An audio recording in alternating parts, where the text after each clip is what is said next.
अब हम हैं Holi spirit part 3 lesson number 6 में।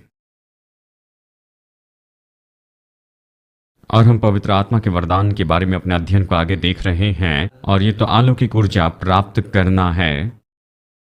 एक बार फिर यहाँ पर जब हम इस पाठ में हैं, मैं चाहता हूं कि आप याद रखें पहला कुरिन्थियों अध्याय 12 वचन 31, जहां पर यह इस तरह से कहता है कि आप बड़ी इच्छा रखें और निश्चय इसको बढ़ाते चले जाएं, इन वरदानों को।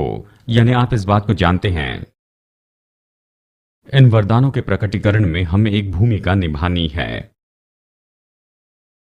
और शायद हो सकता है कि हमारे पास जवाब से ज्यादा यहां पर सवाल हो, लेकिन हम प्रभु को ढूंढते रहेंगे।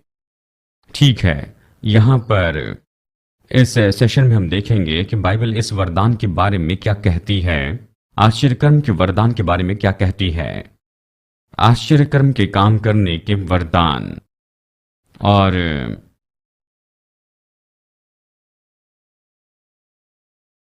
और इसके बारे में हम सबसे अच्छी तरह से बताने की कोशिश करेंगे। और ये तो सामर्थ के वरदान है या फिर प्रकटीकरण के वरदान है।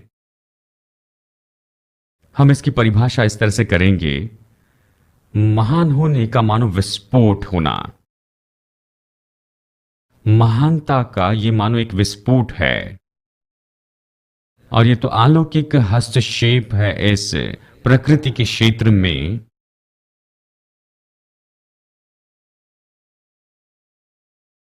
और जैसे दूसरे परमेश्वर के नियंत्रण, उसके मार्गदर्शन में काम करते हैं। एक बार फिर महानता का मानो विस्फोट होना। और ये तो मानो स्वाभाविक में अलौकिक का हस्तक्षेप होना,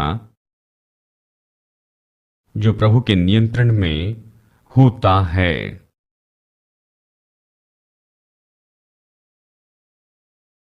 और जैसे हम इसमें आगे बढ़ते हैं, आप देखेंगे कि कैसे हम इसे पहचानते हैं। आश्चर्यकर्म का जो वरदान है उससे मैं सोचता हूं कुंजी है। मैं सोचता हूं ये तो स्वाभाविक क्षेत्र में अलौकिक हस्तक्षेप होना है, या ऐसा जो स्वाभाविक नियम के ऊपर होता है। और जैसे हम शुरू करते हैं, अवश्य बाइबल इससे भरी हुई है, लेकिन निर्गमन की किताब में अध्याय 14 में हम यहां पर ये लेखा देखते हैं। यहां पर इस्राएली लोग जो है वो तो बस मिस्र से बाहर आए थे। उन्होंने अपनी यात्रा शुरू की और बस वो इस रुकावट में आए, इस लाल समुंदर के सामने आए, और फिरौन की सेना उनके पीछे थी। और फिर उस समय वो शिकायत करने लगे, कुड़कुड़ाने और बुड़बुड़ाने लगे। वो परमेश्वर को पुकारने लगे कि ये कहने लगे कि मिस्र में कोई कब्र के लिए जगह नहीं थी, इसलिए वो उन्हें यहां पर बाहर जंगल में लाया है। और ये तो बहुत ही अद्भुत बात है कि कैसे मूसा उस परिस्थिति में खड़े रहता और कहता है कि तुम स्थिर रहो और प्रभु की सामर्थ को तुम यहां पर देखो। और अगली बात हम देखते हैं कि प्रभु मूसा से कहता है कि तुम मेरे सामने क्यों रोता है। यानी उसके इस हिम्मत के वाक्य और इसके बीच, इस्राएली लोगों के बीच में, और ये सब कुछ असली में होना, वो शायद पत्थर के पीछे चला गया होगा। उसने प्रभु को पुकारा होगा कि हम अभी क्या करें ना, नहीं तो परमेश्वर इस तरह से उत्तर नहीं देता था। और फिर परमेश्वर ने कहा कि तेरे हाथ में अभी क्या है। और यहां परमेश्वर चाहता था कि मूसा ये देखे कि उसने उसे दिया है अधिकार की लाठी दी, अधिकार दिया कि इस परिस्थिति से निपटे। और उसने मूसा से कहा, तुम जाकर अपना हाथ समुद्र पर उठाओ और तुम इसे विभाजित करो। कितने लोग जानते हैं कि मूसा ही वो लाठी है, और उसमें ऐसा करने की योग्यता तो नहीं थी। लेकिन हम फिर से एक बार देखते हैं कि परमेश्वर लोगों में काम करता है। और ये तो सच में बहुत ही सच्चाई का बहुत ही सुंदर ऐसा प्रकटीकरण है। ये सारे वरदान जिनका हम अध्ययन कर रहे हैं, इन अलौकिक वरदानों में हमारा सहयोग बहुत जरूरी है। परमेश्वर महानता में बस ऐसे ही स्वर्ग से आकर मनुष्य के लिए सब कुछ नहीं करता, उसे मनुष्य चाहिए। यानी यहां पर ये बहुत ही अद्भुत ऐसा चमत्कार है। यहां लाल समुंदर उनके सामने में है, और यहां पर मूसा आगे आता है। वो अपनी लाठी उठाता है और पानी जो है अलौकिक रूप में विभाजित होता है। और भी एक बहुत ही अलौकिक काम जो यहां पर है, जिसे हम कई बार नहीं पहचानते हैं, कि वो जमीन सूखी थी।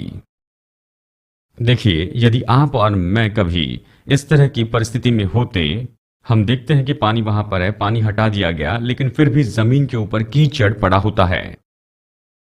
और ये जो चमत्कार है बहुत ही अद्भुत था। सच्चाई ये थी कि पानी हट गया था और जमीन सूख गई थी, और फिर इस्राएली लोग उस पार वहां पर जा सके, सूखी भूमि पर। और इसके बारे में सबसे अद्भुत बात तो यही है कि ये तो आधारित है कि आप कौन सी रिसोर्स बुक पढ़ते हैं। लगभग 10 से 30 लाख लोग थे जो पार होने वाले थे। कितने लोग जानते 2-3 मिनट में ये नहीं हो सकता है। सोचिए यहां से ब्रेक रूम में जाने के लिए कितना समय लगता है आपको। आप जरा कल्पना करें कि 30 लाख लोगों को यहां पर उस पानी से उस पार जाने के लिए कितना समय लगा होगा। जैसे कि पानी दोनों तरफ खड़ा हो गया था। कितना अद्भुत महान चमत्कार था ये। मुझे पता नहीं क्या मैंने आपको ये बताया है, लेकिन चलिए मैं जल्दी से बताऊं। इसके लिए ज्यादा समय हम नहीं लेंगे। लेकिन देखिए ये जो चमत्कार है, प्रभु ने इसका उपयोग किया कि मुझे सच में वो वचन का विद्यार्थी बना दे।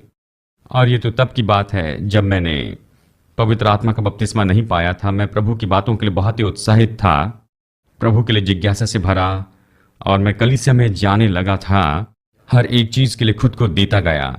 और फिर मैं तो बस, पास्टर ने मुझे टीचर बनाया 6ठी साल के बच्चों के लिए संडे स्कूल में। मैं बाइबल के बारे में ज़्यादा नहीं जानता था। जब उन्होंने मुझसे पूछा तो मैंने उनसे कहा कि मुझे बाइबल के बारे में ज़्यादा कुछ पता नहीं है। उन्होंने कहा कोई बात नहीं, ये तो संडे स्कूल के क्वार्टरलीज हैं और यहाँ पर पूरे लेसन से बस आपको खड़े होकर इसे बस बताते चले जाना है, बच्चों को बताना है। तो मैंने सोचा ठीक है, कोई बात नहीं, मैं इसे आराम से पढ़ सकता हूँ। तो मैंने 6ठी कक्षा के बच्चों को पढ़ाना शुरू किया और संडे स्कूल क्वार्टरली का उपयोग करने लगा।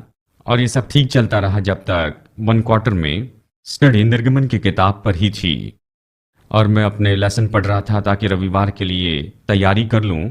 और मैंने ये क्वार्टरली पढ़ा और मैंने देखा कि लाल समुंदर केवल लाल नहीं था, लेकिन उसमें बहुत से सरकंडे थे और पानी तो बस 12 इंच ही था। और खैर उन्होंने इतना विवरण नहीं दिया उस क्वार्टरली में कि कैसे परमेश्वर ने पूरी मिस्री सेना को 12 इंच पानी में डुबो दिया। खैर उन्होंने इसका कोई विवरण नहीं दिया था और इसके कारण मैं बहुत ही परेशान हो गया। और फिर अगली बात जो उन्होंने वहां पर बताई कि जो मन्ना जो ऊपर से बरसता था वो तो बस उस जगह पेड़ पर बढ़ने वाला फंगस हुआ करता था। और वहां पर जो चमत्कार था कि वहां पर बटेर गिरे, ये तो बस उस जगह पर ज्यादा ह्यूमिडिटी होने के कारण हुआ था। उनके पंख गीले हो गए और बस नीचे गिर गए। खैर उस समय मुझे बाइबल के बारे में उतनी ज्यादा जानकारी नहीं थी, लेकिन मैंने 10 कमांडमेंट्स फिल्म देखी हुई थी और उसमें दिखाए गए चमत्कार तो मुझे उस क्वार्टरली से बहुत ही ज्यादा अच्छे लगे।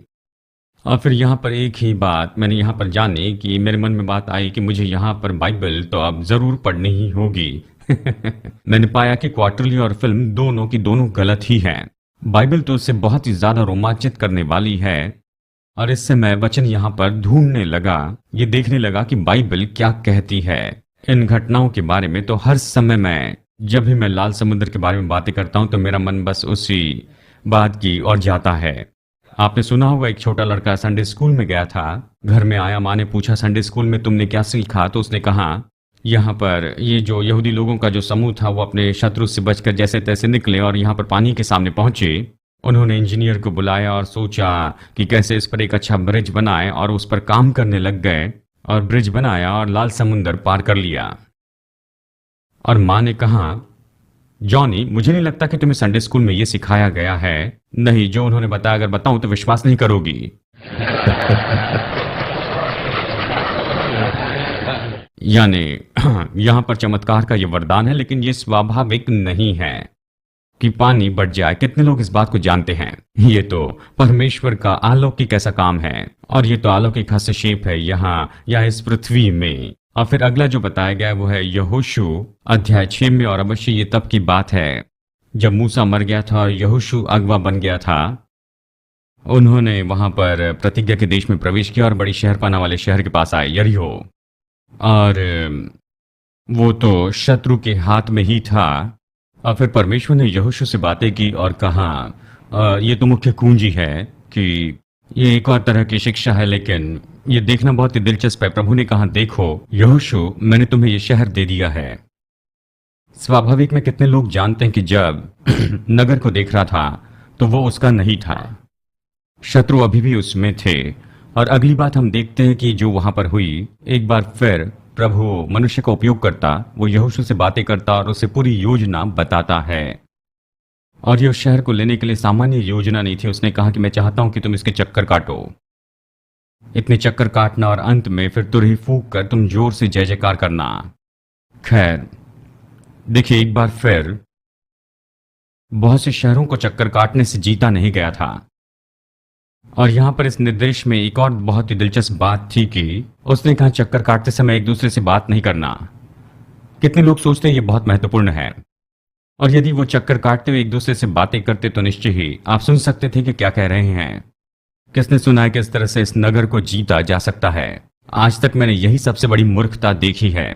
तुम जानते हो, हमें यहां पर तोप लानी चाहिए और दूसरे हथियार लाने चाहिए। इसलिए उसने कहा, बस तुम चुप रहना। जैसे वो चक्कर काट रहे थे, प्रभु की आज्ञा मानी और चिल्लाए, शहर की शहरपनाह गिर गई। ये एक बार फिर से चमत्कार का वरदान था, क्योंकि ये तो निश्चय ही ये प्रकृति के क्षेत्र में हस्तक्षेप था। दीवारें ऐसी ही नहीं गिरती हैं। अब जानते हैं, ये तो खैर मुझे पता नहीं क्या ये सच है, लेकिन मैंने इसके बारे में पढ़ा था कि ये रिसोर्स बुक से उन्होंने वो जगह ढूंढ ली जहां पर यरीहो था, और सच में जो दीवारें थी इस तरह से नहीं गिरी थी, वो तो बस जमीन के अंदर ऐसी धंस गई थी। खैर जो भी हुआ हो, जमीन में धंस गई या फिर जमीन पर गिर गई हो, शहरपनाह गिर गई। और ये तो परमेश्वर का बहुत ही महान अलौकिक काम था। प्रकृति में परमेश्वर का हस्तक्षेप था। ये चमत्कार करने का वरदान था। लेकिन फिर भी यहाँ पर मनुष्य का योगदान आप जरूर देखें। परमेश्वर ने उस शहरपनाह को ऐसे ही नीचे नहीं गिराया, लेकिन मनुष्य का सहयोग यहाँ पर था। मनुष्य और प्रभु में, मनुष्य विश्वास में काम कर रहा था जो प्रभु कह रहा था। मैं इस बात पर जोर देना चाहता हूं, क्योंकि कई बार हम सोचते हैं कि चमत्कार ऐसे ही होते हैं, लेकिन हम देखेंगे परमेश्वर लोगों का उपयोग करता है कि वो यहां पर चमत्कार लेकर आ जाएं। दूसरा राजा अध्याय 4 वचन 1 से 7, यहां पर हम देखते हैं कि ये विधवा स्त्री वो भविष्यवक्ता के पास आती है और कहती है, मेरा पति मर गया और अब साहूकार आ रहे हैं। साहूकार आकर मेरे बेटों को लेकर चले जाएंगे। कुछ माता पिता शायद कहे परमेश्वर की स्तुति हो, लेकिन इसने नहीं कहा। ये बच्चों से प्यार करती थी, इसलिए तो उसने कहा मैं क्या करूं। तो उसने उसे एक हल बताया। तो यहां दूसरा राजा अध्याय 4 में उसने उससे कहा, एलिशा ने वचन 2 में उससे कहा कि मुझे बता मैं तेरे लिए क्या करूं और तेरे घर में तेरे पास में क्या है। और उसने कहा, तेरी दासी के पास तेल की कुप्पी को छोड़ और कुछ नहीं। और भविष्यवक्ता ने कहा, अपने पड़ोसियों से सारे बर्तन मांग लेना, तो खाली बर्तन उधार मांगना और थोड़े बर्तन नहीं मांगना, या सामान्य रूप में बहुत ज्यादा बर्तन लाना।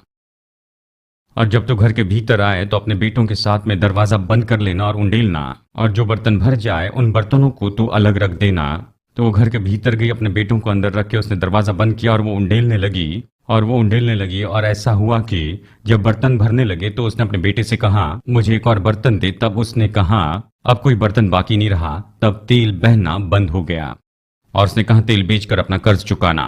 अब कितने लोग जानते हैं कि उसके पास एक कुप्पी भर तेल था, और जैसे वो इन बर्तनों में वो उंडेलने लगी, वो उंडेलता चला गया। और यह हमें बताता है कि उसके पास बहुत से बर्तन थे, इस तरह से बहुत सा तेल था। और ये तो संदेश के साथ में बहुत ही फिट होता है जो एंड्रू प्रचार करते हैं कि प्रभु को सीमित न करें। बस यहां पर हम ये देखते हैं, ये दर्शाता है अगर उसके पास और बर्तन होते तो और तेल होता और ज्यादा पैसा कमाती, लेकिन उसने बस कुछ ही बर्तन लाए थे, और जिस पल वो भर गए तो तेल बहना बंद हो गया। कितने लोग जानते हैं कि ये तो चमत्कार का वरदान है जो इसके साथ में चलता है। ये तेल अपने आप में ऐसे बहुगुणित नहीं होता है, लेकिन फिर से यहां आप मनुष्य का योगदान देखते हैं। इस स्त्री को वही करना था जो भविष्यवक्ता ने कहा था, उसे परमेश्वर के वचन पर काम करना था कि ये चमत्कार वहां पर हो जाए। परमेश्वर ने बस ऐसे ही अपने आप में उसे बहुत सा तेल नहीं दिया। और मैं बार बार इसे इसलिए कह रहा हूं क्योंकि मसीह की देह में इस तरह की विचारधारा है कि जब परमेश्वर कोई चमत्कार करता है, ये तो परमेश्वर खुद अकेला ही सब करता है, लेकिन हर एक में हम देखेंगे इसके अंदर मनुष्य का योगदान रहा है। किसी व्यक्ति ने काम किया कि वो चमत्कार वहां पर हो जाए। अगला जो है ये तो बस कुछ पन्नों के बाद में ही है और इसे पढ़ने के लिए हम समय नहीं बिताएंगे। वो वहां पर पेड़ काट रहा था और जैसे इस व्यक्ति की जो कुल्हाड़ी थी वो गिर गई। कुल्हाड़ी का सिरा उड़कर पानी में गिर गया और वो परेशान हुआ क्योंकि उसने उसे उधार लाया था। और भविष्यवक्ता ने उससे पूछा कि इस कुल्हाड़ी का सिरा कहाँ पर गिरा है, और उसने एक लकड़ी तोड़ी और उसे पानी में फेंक दिया और कुल्हाड़ी का सिरा तैरने लगा। कितने लोग जानते हैं कि ये तो स्वाभाविक नहीं है।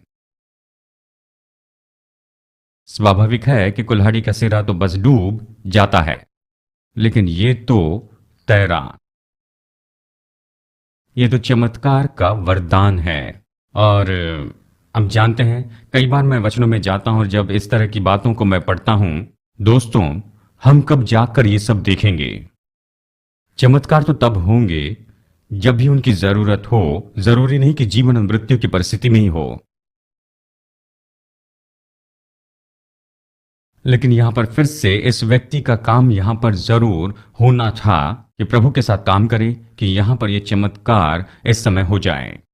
हम पुराने नियम से बाहर आते हैं नए नियम में, और पहला चमत्कार जो यीशु ने किया था वो शादी में था। और वहीं पर उसने पानी को दाखरस में बदल दिया। और अवश्य ही लोग वहां पर बहुत ही परेशान थे, क्योंकि वहां ऐसे दिख रहा था कि दाखरस खत्म हो जाएगा और ऐसा लग रहा था ये तो अपमान की बात होगी। तो यीशु ने उन लोगों से कहा कि जाकर इन कुंडों को पानी से भरो और फिर उंडेल देना। और जहां तक कि हम वचन से इस बात को देखते हैं, ये तब तक दाखरस नहीं बना जब तक कि वो उसे उंडेलने नहीं लगे। जानते हैं, इसमें एक और प्रकाशन जो हमें यहां पर ये देता है, यदि हम प्रभु के द्वारा उपयोग होना चाहते हैं चमत्कार के इस वरदान में, कई बार हमें तैयार रहना पड़ता है कि अगर ये काम नहीं करता है तो हमारे मुंह पर हम अंडे भी खाएं। मतलब ये कितने अपमान की बात होती कि अगर वो जाकर उंडेलते और इसमें से बस पानी ही निकलता, क्योंकि वो जानते थे कि इन कुंडों में पानी है, क्योंकि उन्होंने ही तो उसके अंदर पानी भरा था। इसके लिए विश्वास चाहिए कि परमेश्वर के साथ काम करे कि यहां पर चमत्कार का जो वरदान है वो प्रकट हो जाए। और अवश्य ही जो यीशु ने बनाया था वो बेहतर था और सभी ने उसकी तारीफ भी की थी। अब हमारे बैप्टिस्ट भाइयों के लिए ये कोई ग्रेप जूस नहीं था ये वाइन थी। और मैं आपको प्रोत्साहित नहीं कर रहा हूं कि आप बाहर जाकर वाइन पीते रहे। यहां पर हम बस वचन को देख रहे हैं। आप इसे जान ले, उसने दाखरस बनाया। और इसलिए देखते हैं दूसरे वचन में हम देखते हैं कि बहुत ज्यादा जो दाखरस है वो समस्या लाएगा। कितने लोग ये जानते हैं कि इसके कारण परेशानी होती है?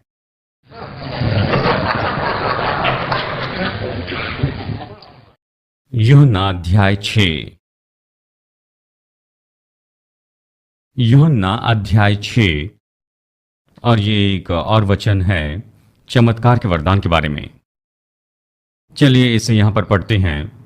वचन 1 से शुरू करते हैं। इन दिनों के बाद यीशु गलील की झील अर्थात तिबिरियास की झील के पार गया और बड़ी भीड़ उसके पीछे हो ली, क्योंकि जो आश्चर्यकर्म वो बीमारों पर दिखाता था वे उनको देखते थे। तब यीशु पहाड़ पर चढ़कर अपने चेलों के साथ बैठ गया। यहूदियों के फसह का पर्व निकट ही था। जब यीशु ने अपनी आंखें उठाकर एक बड़ी भीड़ को अपने पास आते देखा तो फिलिप्पुस से कहा, हम इनके भोजन के लिए कहां से रोटी मोल लाएं? उसने यह बात उसे परखने के लिए कही, क्योंकि वो जानता था कि क्या करेगा। फिलिप्पुस ने उसको उत्तर दिया, 200 दिनार की रोटी भी इनके लिए पूरी न होगी कि इनमें से हर एक को थोड़ी थोड़ी मिल जाए। उसके चेलों में से शिमोन पतरस के भाई अंद्रियास ने उससे कहा, यहाँ एक लड़का है जिसके पास जौ की 5 रोटी और 2 मछलियां हैं, परंतु इतने लोगों के लिए वे क्या हैं? यीशु ने कहा, लोगों को बैठा दो। उस जगह बहुत घास थी। तब लोगों ने, जिनमें पुरुषों की संख्या 5000 की थी, बैठ गए। और तब यीशु ने रोटी ली और धन्यवाद करके उसने अपने चेलों को वो दी, और चेलों ने बैठने वालों को बांट दिया, और वैसे ही मछलियों में से जितने वे चाहते थे बांट दिए। और जब वे तृप्त हो गए, उसने अपने चेलों से कहा, बचे हुए टुकड़े बटोर लो कि कुछ भी फेंका न जाए। अतः उन्होंने बटोरा और जौ की 5 रोटियों के टुकड़े में से जो खाने वालों से बच गया था 12 टोकरियां भर ली, और सब खाकर तृप्त हो गए थे। तब जो आश्चर्यक्रम उसने कर दिखाया उसे वे लोग देखकर कहने लगे, वो भविष्यवक्ता जो जगत में आने वाला था निश्चय ही यही है। ठीक है, ये और एक घटना है, चमत्कार करने का वरदान। क्योंकि अवश्य हम यहाँ पर देखते हैं कि ये तो प्रकृति के बीच में हस्तक्षेप था कि वो यहाँ पर 5,000 लोगों को भोजन दे सका। अब उन्होंने इसका अनुमान लगाया था, और यहाँ पर शायद बच्चे और स्त्रियां भी होगी। ये ऐसा अनुमान है कि वहां पर लगभग 12 से 15,000 लोग थे उस समूह में जो यीशु के पीछे चल रहा था। और जो पहली बात हुई, जो पहला प्रकाशन हम यहाँ पर देखते हैं, हमें खुद की रक्षा करनी है। यदि हम चाहते हैं कि परमेश्वर हमारा उपयोग करे चमत्कार के वरदान में, तो हमें खुद की रक्षा करनी होगी यहाँ मनुष्य के कारण में काम करने से। और मैं इसलिए कह रहा हूं क्योंकि अक्सर जब हम किसी बात के लिए परमेश्वर पर भरोसा करते हैं तो हम बैठकर सोचने लगते हैं कि परमेश्वर इसे कैसे करेगा, वो इसे कैसे काम करने देगा, ये किस तरह से हो सकता है। और ऐसे करने के द्वारा हम अपने मनुष्य के कारण का उपयोग करते हैं। देखिए, यहां पर हमारा विश्वास बढ़ता नहीं है, सामान्य रूप में ये घटते जाता है। क्योंकि हम जब उस परिस्थिति की असंभवता को देखते हैं, अगर हम सावधान नहीं हैं तो हम अपने आप को विश्वास से बाहर रखेंगे मनुष्य के कारण से। और देखिए, यहीं पर फिलिप्पुस आता है और यहाँ पर यीशु ने कहा कि इन सब लोगों को भोजन देते हैं। वो बैठ गया, फिलिप्पुस के पास में पॉकेट कैलकुलेटर था, उसने गिनती की कि इतने लोगों को भोजन देने के लिए उन्हें कितना खर्चा आएगा। और पुराने नियम में भी बस ऐसी ही बात हुई, जब परमेश्वर ने मूसा से कहा कि इन लोगों से कहना इन्हें मीट चाहिए, तो मैं इतना ज़्यादा मीट भेजूंगा कि ये 1 या 2 दिन के लिए काफ़ी नहीं होगा। इतने ज़्यादा बटेरिए खाएंगे कि ये उनके नाक में से निकलने लगेंगे। तो पहली बात, मूसा वहां पर बैठ गया और वो सोचने लगा, प्रभु अगर हम अपने सारे जानवर को मार दे, बकरे और सारे भेड़ को मार दे, तो हम इतने समय तक इतने लोगों को नहीं खिला सकते हैं। मनुष्य की सोच कई बार परमेश्वर की ओर से चमत्कार को रोकती है। इसलिए इस बात को हमें समझना है। हमें जानना नहीं कि प्रभु कैसे करेगा, हमें विश्वास करना है कि परमेश्वर इसे करेगा। और फिर वहां एक और चेला आता है, कहता है एक छोटे लड़के के पास में उसका छोटा लंच है। और ये तो अच्छा होगा कि थियोलॉजियन से हम ये कह दें, जो हमें ये कहते हैं कि उन दिनों में वो बहुत बड़ी बड़ी रोटियां खाते थे और वो मछली वेल हो सकती है। मुझे पता नहीं इसके बारे में कारण बनाने के लिए इतनी परेशानी क्यों उठाते हैं। सामान्य समझ की बात आपको ये बताती है कि ये छोटा लड़का वो लेकर नहीं चलेगा 5 बड़ी बड़ी रोटियां और अपने पीछे 2 वेल को खींच कर नहीं लाएगा। चाहे वो हट्टा कट्टा भी हो तो उसके लिए ये करना बहुत ही मुश्किल होगा। ये तो छोटे बच्चे का लंच था, छोटे बच्चे का लंच था, छोटी छोटी रोटियां और छोटी छोटी मछली। अब यहां पर इसमें बड़ी बात यह है कि एक बात फिर से आप जान ले, परमेश्वर ने वहां अचानक ही रोटी और इतनी सारी मछलियां नहीं बनाई, उसने ये चेलों को दिया और जैसे वो जाकर इससे बांट रहे थे, दे रहे थे, ये बहुगुणित होती चली गई। क्या आपको याद नहीं कि चेले भी यीशु के साथ चलते थे और हमेशा उन्हें खुद खाने की इच्छा होती थी?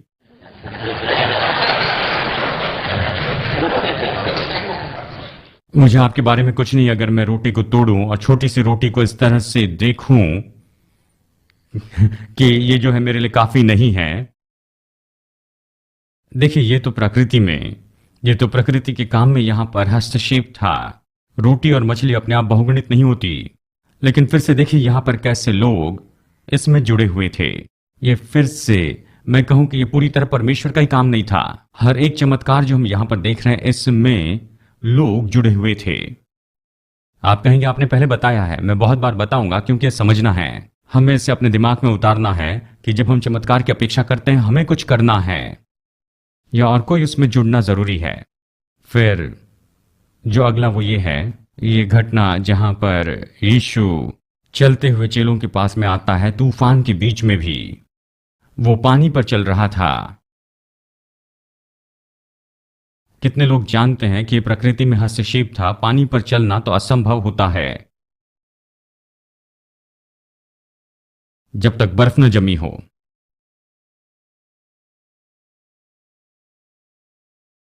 मैंने एक बार ऐसे ही किया, जमी हुई झील देखी और कहा मैं पानी पर चलूंगा। मैं जानता हूं यह उतना सरल नहीं था, मैंने इस बात को जाना है। मेरा मन अजीब तरीके से काम करता है। अब यहां पर हम देखते हैं कि यीशु पानी पर चलता हुआ आता है, और इस घटना में एक बहुत ही दिलचस्प बात तो यही है कि जब पतरस उसे पुकारने लगा, वो परमेश्वर को मानो बक्से में रखना चाहता था। आप कहेंगे कैसे? क्या आपको यह याद है जब उसने देखा, उसने कहा यीशु यदि तू है तो मुझे आने के लिए कहे। यीशु क्या कहने वाला था? मैं नहीं हूं। ठीक है, पतरस के सवाल को और क्या जवाब दे सकता था? उसने कहा मैं ही हूं। खैर, पतरस ने यह नहीं कहा था। उसने कहा यदि तू है तो मुझे आने के लिए कहना। तो यीशु को अपनी पहचान बताने के लिए बस वो यही कह सकता था कि हां तुम आओ। ठीक है, तो हमें सावधान रहना है कि जब हम प्रार्थना करते हैं तो हम परमेश्वर को सीमित न कर दें। लेकिन चमत्कार तो यह था कि यीशु पानी के ऊपर चल रहा था, और बात तो निश्चित ही है जो प्रकृति में हस्तक्षेप था, लेकिन बाद में पतरस नाव में से बाहर आता है और वो भी पानी पर चलने लगता है। जब तक कि उसने यीशु पर से अपनी आंखें न हटा ली, अपने आप में अलग शिक्षा है। लेकिन मैं चाहता हूं आप देखें कि एक बार फिर यहां पर लोग जुड़े हुए हैं इस चमत्कार के काम में। अब प्रारंभिक कलीसिया चमत्कार में जुड़ी हुई थी। यहां पर फिलिपुस की सेवकाई देखिए, प्रेरित अध्याय 8 में। आपको याद है फिलिपुस एक ऐसा व्यक्ति था जो कि शुरू के भाग में जब कलीसिया बढ़ रही थी, प्रेरित अध्याय 6 में देखिए, और प्रेरितों ने कहा कि तुम्हें चुनना है 7 पुरुष जो सुनामी है और पवित्र आत्मा से भरे हैं, और हम उन्हें वेटर बना लेंगे। और जब उन्होंने चुना, उनमें से फिलिपुस नाम का एक व्यक्ति था। अब फिलिपुस यहां पर सामरिया में गया प्रचार के लिए, बाइबल हमें यह बताती है। और जैसे वो वहां प्रचार के लिए गया, वचन 5 प्रेरित अध्याय 8, फिलिपुस सामरिया नगर में गया और उन्हें मसीह का प्रचार किया। और जो कुछ भी फिलिपुस ने कहा, लोगों ने चित्त लगाकर उसकी बात सुनी। उन्होंने वो सुना और वो चमत्कार देखे जो वो दिखा रहा था। यानी फिलिपुस की सेवकाई में हम ये जानते हैं कि वहां बहुत से चमत्कार हो रहे थे, और इसके परिणाम में लोग आने लगे। हम नहीं जानते, हमें यह नहीं बताया गया कि किस तरह के चमत्कार हुए। हम जानते हैं कि दुष्ट आत्माएं निकलने लगी। जो लोग लकवे के मारे और लंगड़े थे वो सब लोग चंगे हो गए। और इसलिए मुझे पता नहीं कि क्या ये, देखिए यहां पर बाइबल इस तरह से बताती है कि ये ऐसे चमत्कार हैं जो फिलिपुस ने किए, लेकिन ये तो निश्चय है कि ये फिलिपुस की सेवकाई में हो रहे थे, और इसके परिणाम में पूरा शहर प्रत्युत्तर देने लगा। और फिलिपुस के प्रचार के कारण सामरिया नगर में बहुत बड़ी जागृति वहां पर आने लगी। और वचन 13, और फिर शिमोन ने बपतिस्मा लेने के बाद में वो फिलिपुस के साथ में ही बना रहा, और वहां पर जो चिन्ह और चमत्कार हो रहे थे उसे देखकर वो बहुत चकित हुआ। यानी हम यहां पर इस जगह पर देख रहे परमेश्वर फिलिपुस का उपयोग करता है फिर से एक बार एक मनुष्य जो कि काम करता है कि ये सारे चमत्कार वहां पर हो जाएं। यानी चमत्कार तो प्रारंभिक कलीसिया के दिनों में ये तो सेवकाई का एक भाग था, लेकिन पुराने नियम से शुरू करते हैं और सुसमाचार में, और फिर हम देखेंगे यहाँ पर इस कलीसिया के इतिहास में हम ये देखते हैं कि जो चमत्कार है वो तो व्यवहारिक भाग थे उस हर एक काम में जो प्रभु के नाम में किए जा रहे थे। अब एक बार फिर से, जैसे कि हमने पिछली क्लास में ये कहा, कोई वचन इस तरह से ये नहीं कहता है कि हाँ ये सब कुछ खत्म हो गया, कि ये खत्म हो गया, या फिर ये केवल कुछ ही लोगों के समूह के लिए था। और ये तो हम हमेशा देखते आ रहे हैं, जबकि खासकर हम यहाँ पर चर्चा कर रहे हैं कलीसिया के युग से प्रेरित अध्याय 2 से प्रभु के दूसरे आगमन तक के समय में हम कलीसिया के युग में काम कर रहे हैं। और यहाँ पर पौलुस लिख रहा है इस जगह कुरिन्थियों की पत्री में, और उन्हें आत्मा के वरदान के बारे में बताता है जो कि कलीसिया में दिए जाना चाहिए। क्या वो पुराने नियम के इस्राएल के बारे में बता रहा है? क्या और किसी से बातें कर रहा है? नहीं, बस कलीसिया से, मसीह की देह से कहता है। और इसलिए हम अभी भी उसी युग में हैं और हम कलीसिया के समय में हैं, और तब तक हम इसमें रहेंगे जब तक कि प्रभु इस समय में अपना काम पूरा नहीं करता। यानी जो कुछ प्रारंभिक कलीसिया में हुआ, हम अपेक्षा करते हैं कि वो आज की कलीसिया में भी होता जाए। वही परमेश्वर है, वही यीशु है, वही पवित्र आत्मा है, वही संदेश है, उसके भी वही परिणाम होने चाहिए। आमेन। और इसलिए आपको और मुझे अपने आप को ऐसी जगह पर रखना है कि हम बस परमेश्वर के ऊपर विश्वास करें। याद रखें, पहला कुरिन्थियों अध्याय 12 वचन 31 में वचन कहता है कि तुम इन वरदानों की इच्छा रखो और इसमें तुम बढ़ते जाओ। दूसरे शब्दों में अपने आप को वहां पर उपयोग के लिए रखना है। और यहां पर सबसे मुख्य बात कौन सी है? विश्वास। विश्वास, परमेश्वर पर विश्वास करना, और वो हम सबका उपयोग करना चाहता है। एक बार फिर से कहूं कि ये तो खैर मैंने आपको पहले भी कहा है, और मैं सोचता हूं शैतान एक बहुत बड़ी युक्ति के साथ में आया और उसके कारण उसने मसीह की देह के 95% लोगों को बेकार कर दिया है। और 95% लोगों को उसने बताया कि ये वरदान तो केवल कुछ चुने हुए लोगों के लिए है, जबकि सच में परमेश्वर कहता है कि मैं चाहता हूं सारे, मेरी देह के सारे लोग इसमें काम करें। अब देखिए क्या हुआ, इसके बजाय कि एक व्यक्ति वो बड़े क्रूसेड करे कि इन्हें प्रकट करे, आपके पास हजारों हैं जो इसे करते हैं जहां भी जाते हैं। जरूरी नहीं कि ये केवल खास सभाओं में हो, ये सड़क के किनारे हो सकते हैं, वॉलमार्ट में हो सकता है, चाहे हम जहां भी क्यों ना हो, जब भी इसमें से किसी एक की जरूरत हो हम इसे देखेंगे। तो फिर फिलिपुस की सेवकाई तो ऐसे चमत्कारों से भरी हुई थी और वो साबित कर रही थी। अब फिर निश्चय जानते हैं कि अगली बात वहां पर फिलिपोस के साथ ये हुई कि पूरे शहर में बेदारी आई। इसका चमत्कार के वरदान के साथ कोई संबंध नहीं है, लेकिन कितना अच्छा पाठ है। वो यहाँ एक महान जागृति के बीच में था, चिन्ह और चमत्कार हो रहे थे, सैकड़ों लोग वहां पर उद्धार पा रहे थे, चंगाई पाकर आत्मा में बपतिस्मा पा रहे थे, और परमेश्वर की आत्मा कहती जंगल में जा और एक रथ में जाकर बैठ। दोस्तों, यहीं पर तो परमेश्वर चाहता है कि हम सब लोग जो हैं, जो देखते हैं उसके द्वारा चलने न लगे स्वाभाविक सफलता से, लेकिन हम प्रभु की आज्ञा मानते हैं कि परमेश्वर क्या चाहता है कि मैं क्या करूं। हम यहां देखते हैं कि परमेश्वर ने एक व्यक्ति को बुलाया रेगिस्तान के एक आदमी के लिए, जो कि एक शहर के जितना महत्वपूर्ण था। हम इस बात को न चूकें, क्योंकि हालांकि ये इस पाठ का भाग नहीं, लेकिन निश्चय हम इस बात को देखें कि फिलिपुस ने प्रभु की आज्ञा मानी और पूरे शहर की जागृति को छोड़ा और जाकर एक मनुष्य की सेवा की जो इथोपिया का खोजा था। और ये कितनी कितनी महान कहानी है। फिर यहाँ पर आप देखिए, यहाँ पौलुस की सेवकाई में वहां पर भी बहुत से चमत्कार हुए, लेकिन उनमें से एक जो मैं सोचता हूँ ये बहुत ही अद्भुत है, जो यहाँ पाया जाता है प्रेरित अध्याय 28 में। और अवश्य ये तो उनके जहाज के टूटने के बाद फिर वो किनारे पर पहुंचते हैं और वो वहां आग लगा रहे थे, और फिर वचन 2 कहता है कि वहां पर टापू के लोगों ने उसके ऊपर थोड़ी सी दया की, उन्होंने वहां पर आग जलाई और हमें स्वीकार किया क्योंकि बारिश हो रही थी और वहां पर काफी सर्दी थी। और फिर पौलुस ने लकड़ी का एक ढेर उठाकर आग में डाला और उसमें से एक सांप निकल आया और उसके हाथ को उसने जकड़ लिया। और जब वहां के लोगों ने देखा कि इसके हाथ को एक सांप लिपट गया है, तो फिर वो आपस में कहने लगे, निस्संदेह व्यक्ति हत्यारा है, जिससे हालांकि ये समुद्र से तो बच गया, लेकिन फिर भी बदला इसे जीने नहीं देगा। और उसने हाथ झाड़कर सांप को आग में गिराया, कोई नुकसान नहीं हुआ।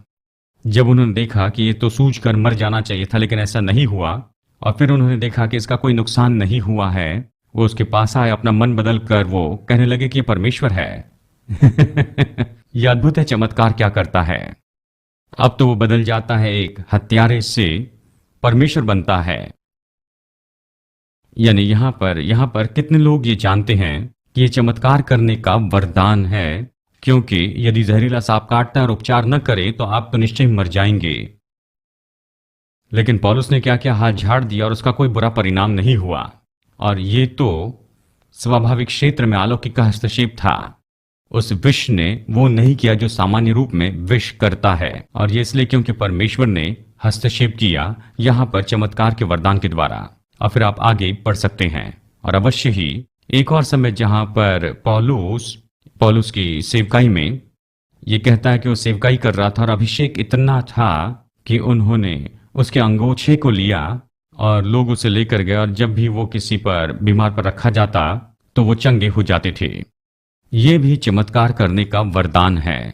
हाँ, हमें इस बात को समझना होगा, हम इस योग्य नहीं है कि हम परमेश्वर को बक्से में रखें और सोचें कि वो सब काम कैसे कैसे करता है। अब क्या ये सामान्य रूप में हमेशा होता है कि हम लोग प्रार्थना के कपड़े भेजें? मैं जानता हूं इसके बारे में हम धार्मिक हो गए हैं। मैंने गवाहियां सुनी है कि कैसे प्रार्थना के कपड़े ने काम किया है। मैं सोचता हूं कि हम ये नियम नहीं बना सकते हैं कि बस मैं प्रार्थना करूंगा कपड़ों पर और ये कपड़े भेजूंगा। एक बार फिर इन सारे वरदानों के लिए कुंजी बात है, ये सारे चिन्ह, चमत्कार और अद्भुत काम के लिए ये केवल तब होते हैं जब हम परमेश्वर की आत्मा के लिए आज्ञाकारी होते हैं। यही बात है जो हमें यहाँ सीखना ही होगा। मैं सोचता हूं कि आज की कलीसिया में इसी बात की बड़ी कमी है।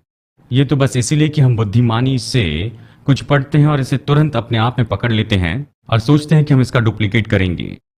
लेकिन हमें यहाँ इस सफलता की कुंजी को याद रखना है। यीशु ने भी पूरे सुसमाचार में हमें यह सिखाया है कि जब भी उसने कोई भी चमत्कार किया या किसी बीमार व्यक्ति को चंगाई दी या कोई भी अद्भुत काम किया, जब उसकी ओर देखा तो हमेशा उसने यही कहा कि पुत्र अपने आप में कुछ भी नहीं कर सकता है, ये तो पिता मुझ में है जो ये काम करता है। और यही तो वो कुंजी है कि आप और मैं, हमें इस बात को समझना होगा कि ये तो हम नहीं हैं, लेकिन ये परमेश्वर की आत्मा हम में है जो हमारे द्वारा काम करना चाहती है कि ये चिन्ह, चमत्कार और अद्भुत काम करें। और यदि हम ऐसी जगह पहुंचे जहां पर हम प्रभु पर आधारित हो और खुद पर नहीं, तो हम यहाँ पर बहुत से चिन्ह, चमत्कार और अद्भुत काम होते हुए देखेंगे। और एक बात जो मैं सोचता हूँ कि मुख्य बात है इस सफलता में जो यीशु ने पाई थी, वो परमेश्वर को सम्मान देना चाहता था। वो तो बस ये कहता है कि उसने अपने आप को शून्य कर दिया। मतलब इसका मतलब क्या है, आप सुसमाचार में पढ़िए, जब भी उसने कोई चमत्कार किया, बहुत ही अद्भुत काम किया, जब वो उसे देखने लगे वो वहां पर नहीं था, वो भीड़ में कहीं खो गया था, क्योंकि वो बस यही चाहता था कि परमेश्वर की स्तुति हो, उसे ही महिमा मिले, उसे ही महिमा मिले। और उसने जाना परमेश्वर उसका उपयोग कर रहा है, वो तो केवल एक पात्र है। और आज देखिए इसके विपरीत क्या होता है, जब भी हम किसी के सिर पर हाथ रखते हैं बस सिर दर्द के लिए और वो चंगे होते हैं, तो हम बस दूसरों को बताते रहते हैं कि देखो उस व्यक्ति के सिर में बहुत दर्द था और मैं वहां गया, मैंने उसके सिर पर हाथ रखा और कहा यीशु के नाम में मैं सामर्थ खोलता हूं और वो चंगे हो गए। क्या किसी के सिर में दर्द है? जानते हैं,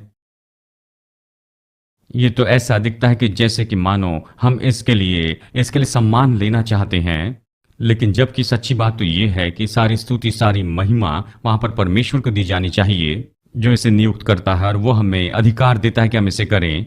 और हमें इस बात को जानना है कि यदि हम अपने आप को यहाँ पर खो देते हैं, खुद के महत्व को छोड़ते हैं और प्रभु के लिए खुद को उपलब्ध करवाते हैं, आगे बढ़कर वो काम करते हैं, चाहे इसके लिए हमें सम्मान मिले या न मिले, तो हम इसे अपने जीवन में और ज्यादा होते हुए देखते हैं। कितने लोग जानते हैं कि ये कुछ ऐसा नहीं है, इसे कहना आसान है लेकिन इसे करना बहुत ही मुश्किल होता है। मैं निश्चय जानता हूं कि हमें ये करना है। पौलुस ने इसके लिए कोई बड़ी बात नहीं बनाई, उसने बस हाथ झटक कर उसे गिरा दिया और अपने काम में आगे बढ़ गया।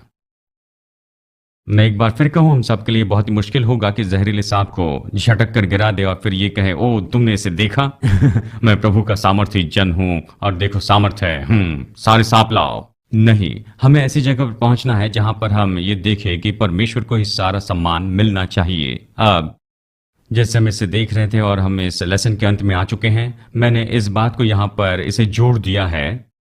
जानते, चमत्कार पाना कोई फॉर्मूला नहीं है, लेकिन हमें इसके बारे में सही मनोदशा रखनी है। और इससे मेरा मतलब ये है कि ये कहना कि मुझे समस्या है, ये बहुत बड़ी है, यह हमें ये कहना मेरी एक समस्या है, परमेश्वर के लिए बहुत बड़ा मौका है। जानते हैं, इसका हमारी मनोदशा से बहुत बड़ा संबंध है और हम कैसे इस परिस्थिति तक पहुंचते हैं। और हम क्लास के बीच में इस पर चर्चा करेंगे। समस्या जो हमारे जीवन में आती है, क्लेश जो जीवन में आते हैं, हम उससे कैसे निपटते हैं यही तो निश्चित करता है कि हमें उससे अच्छे या बुरे परिणाम मिलेंगे। और इसलिए हमें चमत्कार पाने के लिए सही मनोदशा रखनी है। अगर आपकी बड़ी समस्या है तो परमेश्वर के पास आने के लिए बड़ा मौका है। फिर से एक बार, जैसे हमने पहले बताया है कि जरूरी नहीं कि यहां पर चमत्कार के लिए जीवन और मृत्यु की ही परिस्थिति हो।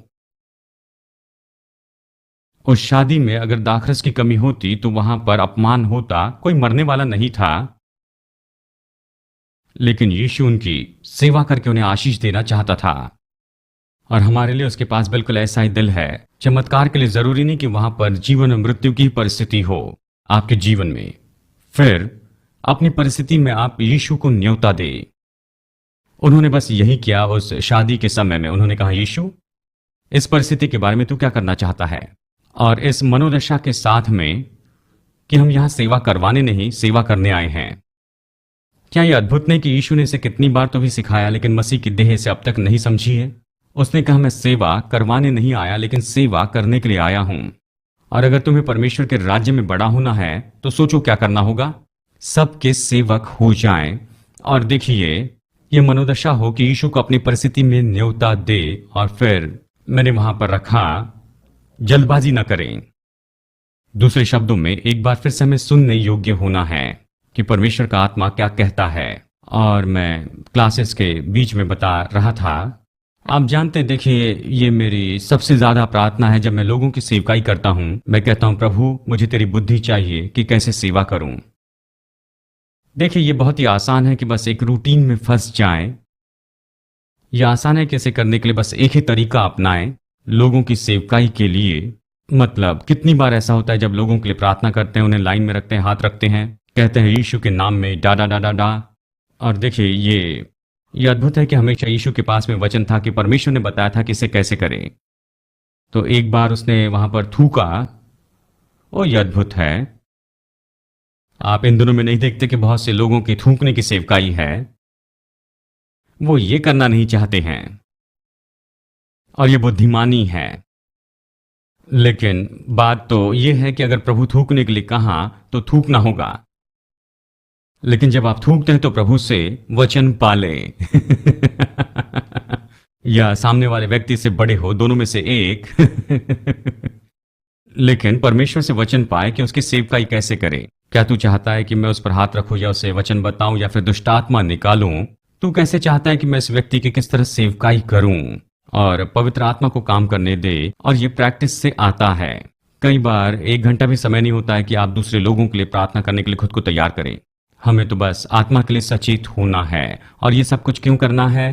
कि प्रभु के लोगों को छुड़ाएं और प्रभु के लोगों की जरूरत पूरी करें और उसका काम करें। फिर से एक बार, ये परमेश्वर का निश्चित वचन है और मैंने बार बार इसे कहा है। चमत्कार का उपयोग करता कि वचन को साबित करे, यानी चमत्कार के ये जो वरदान हैं, ये परमेश्वर की इच्छा है, उसके मार्गदर्शन के अनुसार। लेकिन हमें सहयोग देना है और सहयोग देने के लिए तैयार रहना है।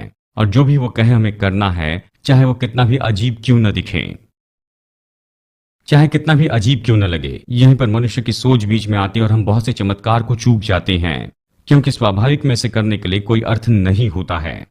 लेकिन प्रभु के तरीके से करने से प्रभु के परिणाम मिलते हैं। आमेन। ठीक है, यही खत्म होता है ये लेसन नंबर 6। मुझे पता नहीं कितना समय बाकी है, 1 या 2 मिनट हैं। 1 मिनट रहा क्या? हाँ सर। जी, मैं एक सवाल पूछना चाहता हूं कि पतरस और यूहन्ना को यरूशलेम से भेजा गया था एक जगह पर, ताकि वहां पर के जो लोग थे उन पर वो हाथ रखे और वो लोग पवित्र आत्मा का बपतिस्मा पाए। इसके बारे में जरा बताइए। जानते हैं, मैं विश्वास नहीं करता ये आधा सच था, लेकिन मैं तो सोचता हूं कि ये ऐसा था जो उस समय वो अन्य जातियों की सेवकाई कर रहे थे और शुरू शुरू में यहूदियों की सेवकाई कर रहे थे। खैर, मेरे पास उसके लिए जवाब नहीं है और मुझे मालूम नहीं कि क्या ऐसे ही होना है, या शायद फिलिप्पुस कह रहा होगा कि मैं चाहता हूं कि यहां पर प्रेरित इसमें जुड़ जाए। सच में इसके बारे में पता नहीं है मुझे। अच्छा सवाल था। 30 सेकंड से